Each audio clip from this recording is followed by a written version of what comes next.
Labvakar, mīļie draugi! Es gribētu runāt par brīnumiem. Ir tāds teiciens, ja mēs gribam, lai citi mūs abrīno, mums pašiem ir jādara brīnišķīgas lietas.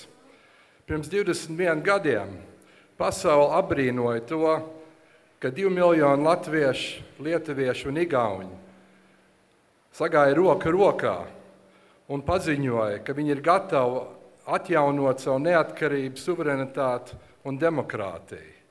Mēs pārsteidzam Maskavu, mēs pārsteidzam Vašingtonu, mēs pārsteidzam visu pasauli. Jo pēc gada tas, par ko mēs runājam, ko mēs demonstrējam 23. augustā 89. gadā, sāk īstenoties.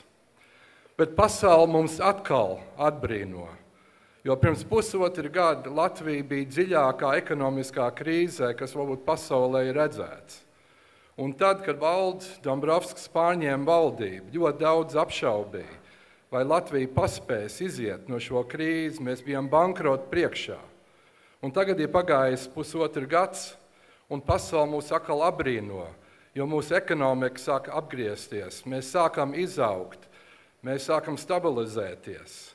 Bet tas nav tikai Valdis Dombrovskis sasniegums, tas ir jūsu sasniegums, jo mēs kā tauta esam šo pārdzīvojuši, mēs esam to izturējuši, un mums kopīgi ir jāturpina šo ceļu uz priekšu.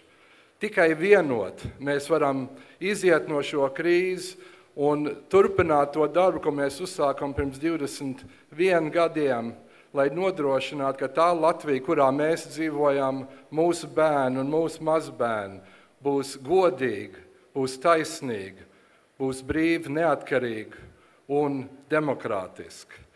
Es pieņemu, ka jūs visi esat vienotības atbalstītāji, un jūs visi esat par mums balsot.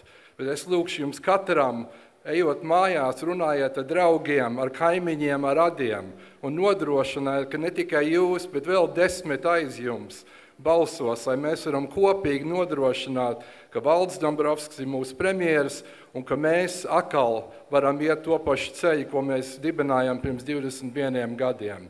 Tikai uz priekšu ar vienotību.